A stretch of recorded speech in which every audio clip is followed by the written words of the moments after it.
कर्मचारियों के एक डेलीगेशन को हमने मिलाया। मेरी अध्यक्षता में एक माननीय मुख्यमंत्री से भी लंबी वार्तालाप हुई, जिसमें हमने अलग अलग मुद्दों पर जो है माननीय मुख्यमंत्री का ध्यान आकर्षित करने का प्रयास किया और माननीय मुख्यमंत्री और शिक्षा मंत्री ने बड़े अच्छे ढंग से हमारी बात को सुना। और जब हम मिल रहे थे माननीय मुख्यमंत्री से तो शिक्षा मंत्री महोदय भी वहां पर उपस्थित थे, तो कुछ जो शिक्षा से जुड़े मुद्दे हैं उसके ऊपर हमने कल दोबारा से चर्चा की, जिसमें एक बोर्ड एग्जाम को लेके जो संशय बना है, जो टर्म 1 टर्म 2 का सिस्टम था, सीबीएसई ने उस सिस्टम को अडॉप्ट किया था और आनंद फानंद में 2022 में हिमाचल स्कूल शिक्षा बोर्ड ने भी जो है सितंबर में उस पैटर्न को अडॉप्ट किया था और तब भी मैंने उसका विरोध किया था। और एकमात्र हिमाचल राज्य के अध्यापक संघ का ऐसा संगठन था जो खुल के विरोध में आया था। उसके उपरांत भी स्कूल शिक्षा बोर्ड के तत्कालिक चेयरमैन ने जो है उसे लागू कर दिया था और वो जो पैटर्न है वो छात्र हित में नहीं है, इस बात को हम सब जानते हैं। और विशेषकर जो जियोग्राफिकल कंडीशन हिमाचल की स्थिति में तो बिल्कुल भी वो जो है सूट नहीं करता, क्योंकि 2 महीने बच्चों के एग्जाम में चले जाएंगे, 2 टर्म में 2 महीने उसकी इवैल्यूएशन में चले जाएंगे, यही 4 महीने बच्चों की पढ़ाई का समय होता है। तो बच्चों की पढ़ाई के पॉइंट ऑफ व्यू से वो चीजें सूट नहीं कर रही थी। कल माननीय मुख्यमंत्री को हमने बड़े विस्तार से इस बात को समझाया। पहले बोर्ड को हमने कन्विंस किया बैठक के माध्यम से, आपने देखा होगा 6 मार्च को जो बोर्ड के साथ बैठक हुई थी। कल माननीय मुख्यमंत्री ने शिक्षा मंत्री से भी इस बात को सामने सामने जिक्र किया कि भी क्या किया जाए, आप क्या कहते हैं इसके बारे में। तो शिक्षा मंत्री जी भी कन्विंस हो गए, माननीय मुख्यमंत्री भी इस बात को लेकर कन्विंस है कि यार ईयरली सिस्टम ही बढ़िया होता था और वो ज्यादा बेहतर है। मैंने कहा यही हम बोल रहे हैं। तो कल विधिवत रूप से ये बात तय हो गई है कि हिमाचल प्रदेश के अंदर जो है अब पहले वाला पैटर्न जो है वो लागू हो जाएगा और इसकी औपचारिक जो नोटिफिकेशन है वो बाकी है। माननीय मुख्यमंत्री और शिक्षा मंत्री ने इस बात को स्वीकारा कि हम जो है इसको जो है खत्म करने की तरफ आगे बढ़ रहे हैं, क्योंकि ये फायदेमंद नहीं है। तो पहली तो मैं हिमाचल प्रदेश के बच्चों के हित की बात थी और शिक्षकों को जो एक असमंजस था, क्या इस बार भी 2 बार बच्चों से फीस ली जाएगी, नहीं, क्या 2 बार पेपर होगी, नहीं। तो उस चीज को हमने, क्योंकि मैंने आपसे कहा था कि हम इस बार एक एक इश्यूज को पकड़ेंगे, जिस इश्यूज को पकड़ेंगे उसको अंजाम तक ले जाएंगे। इससे पहले कि हम 36 सूत्रीय या 45 सूत्रीय मांग पत्र रखे उसमें से कुछ भी हम हासिल ना कर पाए। पिछले टेन्योर में हम किसी भी मुद्दे को हासिल नहीं कर पाए, पिछली सरकार से कुछ भी मांग हम मनवा नहीं पाए। तो इसलिए हमने इस बार ये माना कि हम एक मांग को पकड़ेंगे, उस मांग के पीछे पड़ेंगे, उसको बनवाने की कोशिश करेंगे। पहली बात तो हमने कल एक बड़ी जो एक मांग थी वो लगभग पूरी हमारी हो गई है, उसकी अधिसूचना होनी बाकी है। फिर दूसरी बात, आपको पता है कि कॉन्ट्रैक्ट की अपॉइंटमेंट जो है 2 साल के बाद नियमित होती है। 31 मार्च के बाद जो जिनके 2 साल होते हैं वो 1 अप्रैल के बाद उनकी नियमितीकरण होती है। तो इस बार जो है ये नियमितीकरण का प्रोसेस शुरू नहीं हुआ था। तो कल अलग अलग विभागों के जो कर्मचारी जिनके 2 साल पूरे हो गए उन्होंने मुझे संपर्क किया। वो बहुत सारे लोग थे, लगभग 50-60-100 लोग थे, वो मेरे संपर्क में आए। उन्होंने कहा कि हमने आपकी अध्यक्षता में मिलना है, आप माननीय मुख्यमंत्री को इसके बाद अवगत कराइए। और बहुत बार हम मिल भी चुके हैं और कहीं बात सिरे नहीं चढ़ रही है। तो कल मैंने बड़े ही अच्छे ढंग से माननीय मुख्यमंत्री के समक्ष ये बात रखी कि किस तरह से कर्मचारी नियमित होते हैं। ये गलती मैं कहता हूं कि सरकार के बिहाफ पे नहीं है कि ये प्रोसेस आगे नहीं बढ़ा, ये गलती हमारे कर्मचारी नेताओं के बिहाफ पे है, जिन कर्मचारी नेताओं ने सिर्फ राजनीतिक रोटियां सेकी और सही तरीके से, मुझे लगता है किसी भी कर्मचारी संगठन के नेता ने अभी तक 2 साल की रेगुलेशन का मामला सरकार तक नहीं रखा था। कल जिस तरह से वो बच्चे मेरे से बात कर रहे थे, सर सभी लोग हमें तो बेवकूफ बना रहे, कोई हमारी बात को नहीं रखता। मैंने कहा हम आपकी बात को रखेंगे बच्चों। हमने कल उन बच्चों की बात को रखा। हमने मुख्यमंत्री को कहा कि कहां से क्या होना है।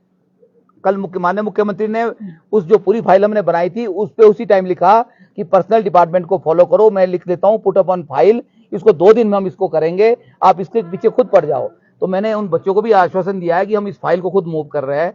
कल ही मैंने उसके ऊपर काम कर दिया। वो नोट जाके पर्सनल डिपार्टमेंट को जाएगा, पर्सनल सेक्रेटरी के जो है उसके ऊपर नोटिफिकेशन जारी होनी है। उसके बाद ही इन बच्चों का 2 साल का जो नियमितीकरण होनी है, 2 साल जिनके पूरे हो गए, ये हर विभाग के लोग हैं, इसमें शिक्षक भी है और कर्मचारी भी है। कल पब्लिक सर्विस कमीशन के बच्चे भी आए थे और डिफरेंट तरह के बच्चे थे। तो इन सबको जो है जल्दी नियमितीकरण का रास्ता मिलेगा, क्योंकि इनके दिमाग में कुछ और बातें भी चल रही थी, पता नहीं हमारे लिए कुछ और सिस्टम नहीं पैदा हो रहा, क्योंकि नया पे कमीशन जो लागू हुआ तो उसमें एक 5 साल की फिक्स टर्म का भी एक सिस्टम है न्यू पे कमीशन के अंदर। तो कहीं उस तरह भी बच्चे कुछ परेशान थे, ये जो नए लड़के हैं। तो मुझे उम्मीद है कि हम जल्दी 30 तारीख से पहले, 31 से पहले इस नोटिफिकेशन को जारी करवाएंगे और इनका नियमितीकरण जिनके 2 साल हुए हैं, क्योंकि 1-2 महीने इनके ऐसे ही बढ़ गए हैं, और भी अभी उसमें टाइम लगेगा क्योंकि डॉक्यूमेंट्स आएंगे, स्क्रूटनी होगी, तब जाके लंबा प्रोसेस है। तो हम जल्दी से जल्दी इन बच्चों के नियमितीकरण का प्रोसेस जो है आगे बढ़ाएंगे। ये हमारी एक कल की बड़ी एक जीत है, बड़ी कामयाबी है। इसके लिए भी हम माननीय मुख्यमंत्री का कल बड़ा धन्यवाद करना चाहते हैं कि उन्होंने सुना और वो सच में ही कर्मचारी और बच्चों के प्रति जिस तरह जो ध्यान ले रहे थे वो समझने की कोशिश कर रहे थे, क्योंकि हर नए आदमी के लिए नई चीज होती है, इसमें कोई बड़ी बात नहीं है। समझाने का काम किसको है, कौन क्लियर करेगा, जो उससे जुड़े हुए लोग हैं, उनकी ड्यूटी बनती है। तो हमारे कर्मचारी जो नेता है उनको इन छोटी छोटी बातें नहीं है, बहुत बड़ी बड़ी बातें, इसके ऊपर ध्यान देने की जरूरत है। तो तीसरी बात मैं आपके समक्ष कह रहा हूं कि डीए की नोटिफिकेशन की हमने आपसे बात की थी, माननीय मुख्यमंत्री को हमने पहले भी कन्विंस किया, उन्होंने घोषणा भी कर दी थी 15 अप्रैल को, लेकिन कुछ बातें आ रही थी कि डीए की नोटिफिकेशन जारी नहीं हुई है। तो उन्होंने कहा जब हमने घोषणा कर दी है तो नोटिफिकेशन तो जारी हो ही जानी है, इसमें तो कोई दो राय नहीं है, हम जल्द इसको कर रहे हैं। और एक एसओपी को लेकर भी बात हुई है कि एसओपी ओपीएस की जारी नहीं हुई है, वो भी कब तक होगी, तो इसके ऊपर भी बहुत जल्दी जो है ये नोटिफिकेशन जो एसओपी की बाहर आने वाली है, ये भी कल बात हुई है।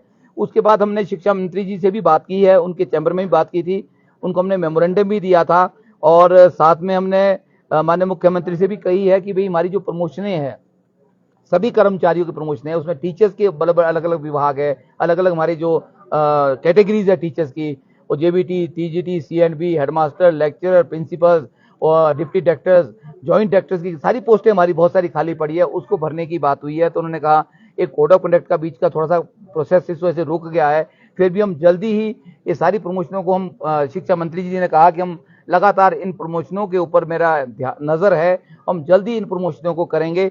तो इन सब बातों से लगता है कि सरकार कर्मचारी हितैषी है, सरकार जो निर्णय ले रही है वो कर्मचारियों की तरफ आगे ले रही है, बच्चों के हित में ले रही है। बच्चों के हित की आपको बात करूं तो मैंने आपसे परसों भी कहा था कि 278 स्कूल डी नोटिफाई हो रहे थे, कुछ स्कूल जीरो इनरोलमेंट वाले तो हो गए थे, जो 25 से कम के स्कूल थे जिसमें हाई स्कूल और सेकेंडरी स्कूल थे, वो लगभग 278 के आसपास जो डी नोटिफाई होने वाले थे। हमने माननीय मुख्यमंत्री से आग्रह किया, शिक्षा मंत्री से आग्रह किया कि आप कम से कम अप्रैल की जो नई एडमिशन होनी है उसका वेट तो करिए।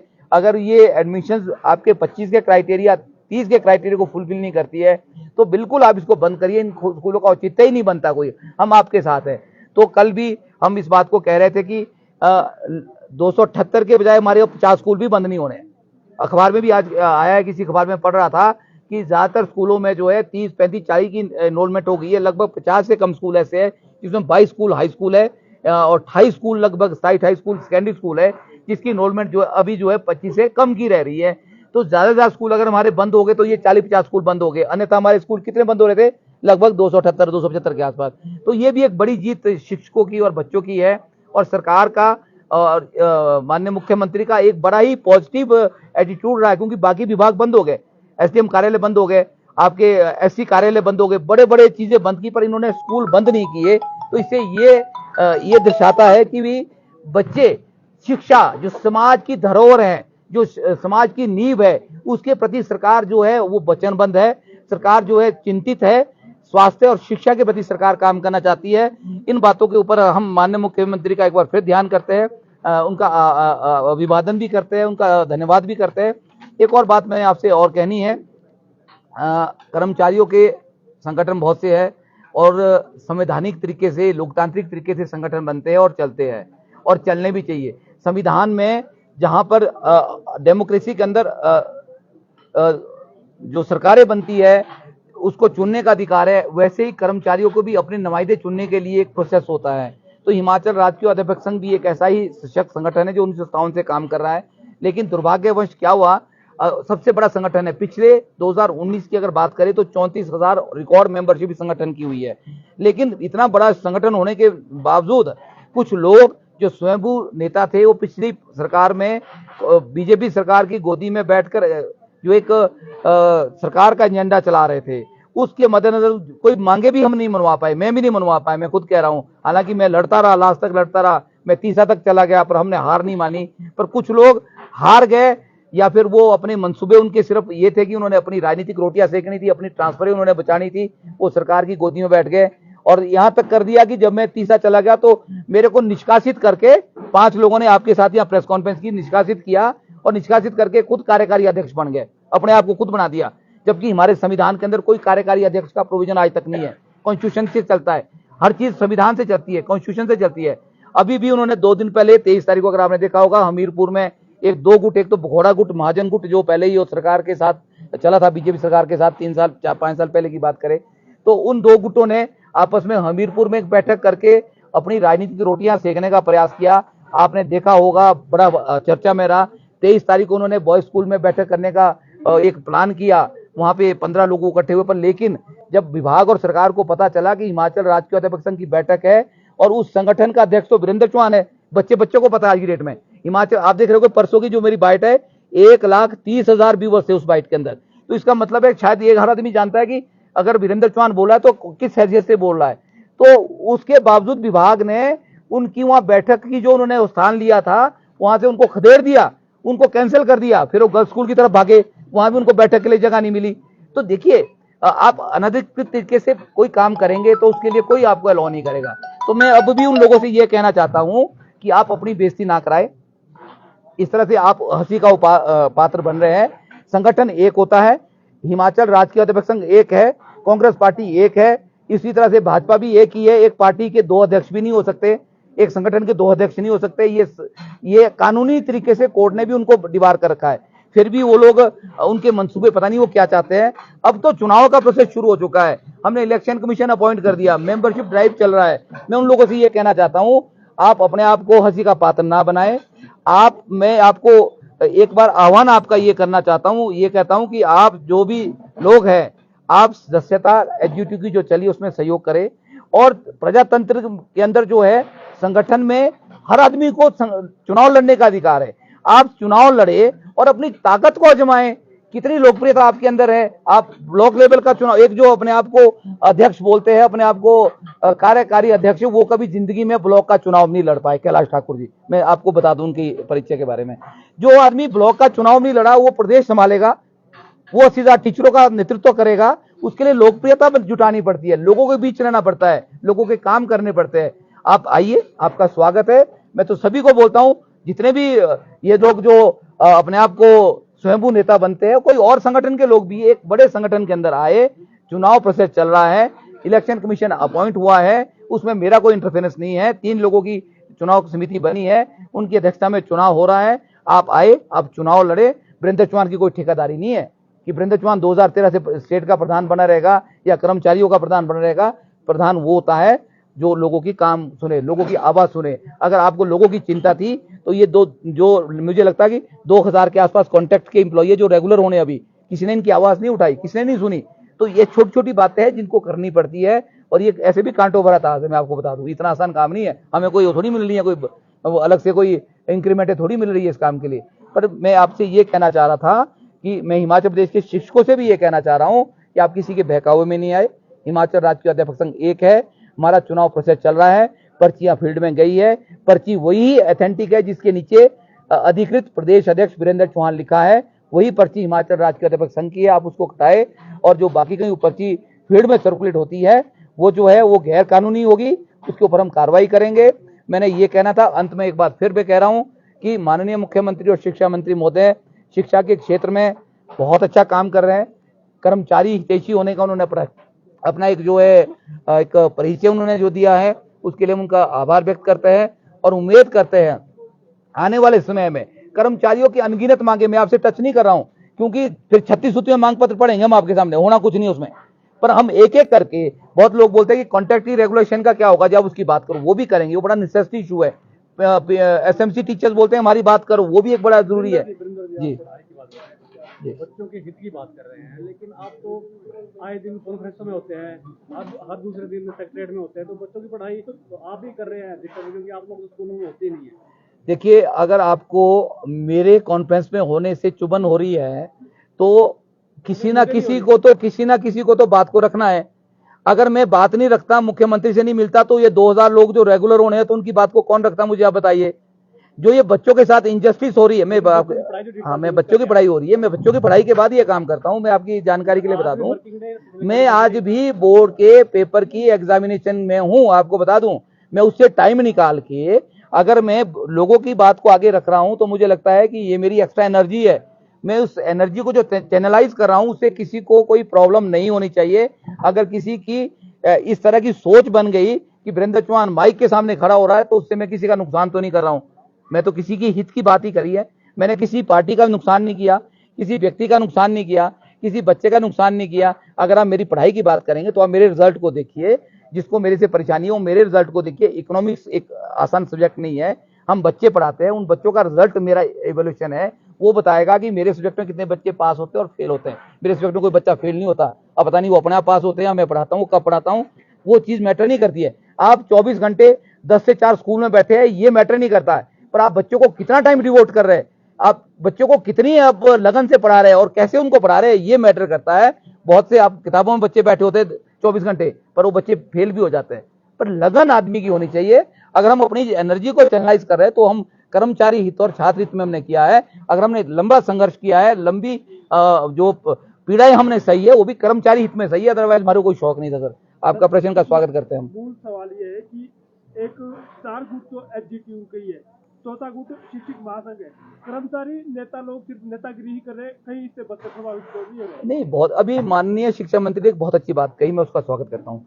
आपने बिल्कुल सही कहा, 4 गुट नहीं है, 40 गुट है कर्मचारियों के, शिक्षकों के। जितने भी संघ है, वो संघ आपको पता है कि वो जो है वो अनधिकृत है, वो रजिस्टर्ड नहीं है, वो मान्यता प्राप्त नहीं है, फिर भी वो चल रहे हैं। और माननीय शिक्षा मंत्री ने कहा कि हम पूरी छानबीन करेंगे, कितने संघ जो है वो रजिस्टर्ड है, कितने संघ मान्यता प्राप्त है, कितनों को। आपने कहा कि 4 संघ एचजीटीयू के हैं, 4 एचजीटीयू हो सकते हैं, 4 कांग्रेस पार्टी के अध्यक्ष हो सकते हैं? आप बताइए मुझे, किसी पार्टी के 4 अध्यक्ष हो सकते हैं कानूनी तौर पे? किसी घर में 4 मुखिया हो सकते हैं? नहीं हो सकते। बच्चे का बाप भी एक ही होगा, 4 बाप नहीं हो सकते। मैं तो बड़ा स्पष्ट आंकड़ों पे बात करने वाला आदमी हूं। इसलिए अध्यक्ष एक होता है और संगठन एक नाम से एक होता है। एक संगठन के पास एक लोगो होता है, उस लोगों को दूसरा आदमी, दूसरा संगठन यूज नहीं कर सकता है। सारे राजनीति करेंगे तो पढ़ाएगा कौन? देखिए सर, बहुत बड़ी साफ बात है, कोई भी संगठन। सरकारी स्कूलों की जो स्थिति है वो आपको पता, मुझे भी पता है। अगर आप लोग अच्छा पढ़ाते तो प्राइवेट स्कूल नहीं खुलते, लोग अपने बच्चों को प्राइवेट स्कूलों में। देखिए मैं थोड़ा सा ना उसी प्रश्न पे थोड़ी सी और बात करूंगा। जहां तक कसूरवार कर्मचारी संगठन है, उतने ही कसूरवार जो उनकी जो खबरें लगती है, उनको कवरेज मिलती है। मैं तो कहूंगा, आप बुरा भी शायद मानेंगे, वो भी उतनी कसूरवार है। आप वीरेंद्र चौहान के काउंटर में जो भी लोग खड़े हो जाते हैं तो उसको बड़ी बड़ी आप बोलते हैं। आपको पता है कि कोर्ट से उन लोगों को उनकी प्राइमरी मेंबरशिप भी नहीं है, वो बहाल की गई है। परसों 10 दिन पहले प्रेस कॉन्फ्रेंस की तो सभी ने उनको कवर किया। आप उनसे पूछते हैं कि आप बताइए, आप लीगल आइडेंटिटी क्या है एचजीटीयू की आपकी? पहले आप प्रेस कॉन्फ्रेंस करें, आप बताइए तो सही। कोर्ट ने आपको डिबार किया हुआ है, संगठन से आप निष्कासित है, पर नहीं, हम तो लड़ाई लड़ रहे हैं, हम तो लड़ ही रहे, पर लेकिन आप सबको कवर करेंगे तो सारे संगठन आएंगे। अब ये तो सरकार की ड्यूटी बनती है कि सरकार उनके ऊपर कार्रवाई करे, और मांग भी ऐसी कर रहे हैं। बहुत बहुत धन्यवाद।